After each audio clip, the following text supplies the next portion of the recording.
I have been promising to take you through my Lightroom process because so many of you are not using Lightroom and are wondering, is it easier than Photoshop? And I think it absolutely is. I have not looked back at Photoshop once since using Lightroom as my primary editing tool. So to pull some pictures in, this is all you do. You open up Lightroom. Here under the File button, you'll find it says Import Photos and Videos. You click on that. And then as soon as your library pulls up, you tell it the source from where you want to pull your images. I am going to use this untitled SD card because I don't title my SD cards. And then you can, it will auto check all photos. Since I only want to bring in a couple today, I'm going to pull in these final images of a Buddha bowl. So I'm going to go ahead and click on the ones that I want. As soon as they're highlighted, I'm just going to make sure that the little box is checked. And then over here, apply during import is where you can put on your presets. I'm going to show you how to do that another time. For today, I'm just going to pull them in RAW format. You can also tell it to not import suspected duplicates so that if you shoot several shoots on a single SD card, you're not going to keep re-importing the same photos over and over again. You can make a second copy if you would like to backups. I never really do that. There are all sorts of other buttons, but you just really don't need to focus on them. The next thing that you do is you push import. So what that's going to do is up here in the corner, you're going to see that it's copying and importing photos. When this little dialog line disappears, then all of your pictures are in. So we're just going to wait for a second for all of my pictures to import. And you'll see that down here at the very bottom of the screen, they're going to start showing up in your little Lightroom, just like you had pulled in some negatives. And one of the best parts about Lightroom is these photos are now pulled in, and we're going to be editing on top of the regular RAW photos, but the regular RAW photos stay untouched. So I can save a JPEG, but always maintain my absolutely original file, pull it into Lightroom, play with it. It's a non-destructive editing tool, as Matt Seta would tell you. That's where I learned that term, so I don't want to use it. Okay, so let's say I want to go ahead and edit this photo. So it's not turned. I'm going to push Command and then the little bracket button, and it's going to pull my picture in. You'll see I'm using now, instead of a pointer, a magnifying glass, so I actually can get up very, very close to my images and make sure that they are sharp.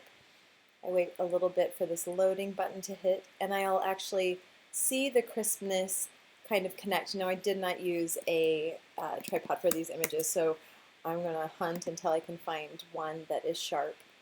Once I find an image that I'm ready to edit, okay, that one's good to go. Then I'm going to go here to the Develop button. And over here on the right side are all of the things that I can do to the photo. I can change the exposure. Maybe I want to do that a little bit. I can change, that's maybe a little bright, right? I can change the contrast, really pull up the colors. You can go as dramatic as you want. You can pull that down as much as you want. And any level changes over here are going to change the look and feel of your image. So what I traditionally do is I tend to pull the exposure up a little and the contrast up a little. I like to pull the highlights down a bit because I don't want them to over poppy.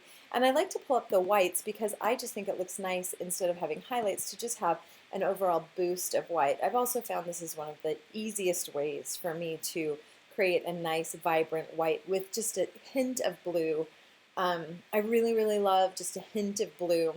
And so what I'll do sometimes is take the temperature over just a smidge to make sure that I'm not getting yellows. I think that yellows look like they've been improperly lit.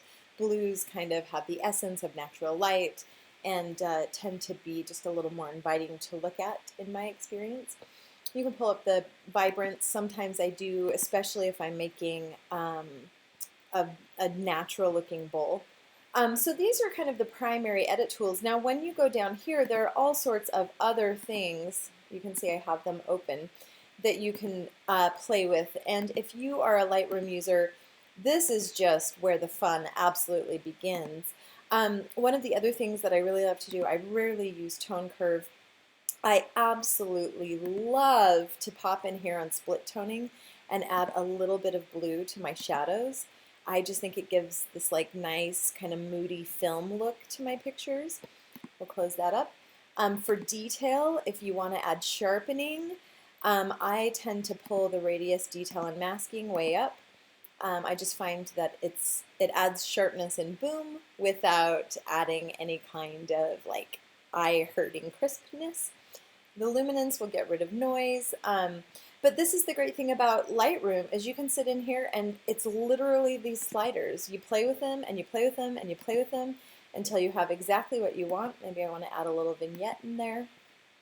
And as soon as I'm happy with the way that my image looks, then I'm going to go ahead and go up here to File and push Export. And once I get that exported, I can tell it where in my computer do I want to save it. So this is a recipe for one of my clients, so I'm going to go ahead and put it in the client folder. I can name the subfolder that I want to save it in, so this just makes it really nice to save by a folder within a folder. You don't have to go in and make one in the Mac Finder or in your Microsoft menus. You can just make them right in here, and then I can actually name these images whatever I want them to be. So we're going to call this Buddha Bowl 1. I push export, and it saves. Now, one other really wonderful thing that I love to do is because I make the same changes to every single image almost every single time. Once I have these images saved on or these settings saved on a picture, I'm like, oh, I really, really love those settings, especially on this picture.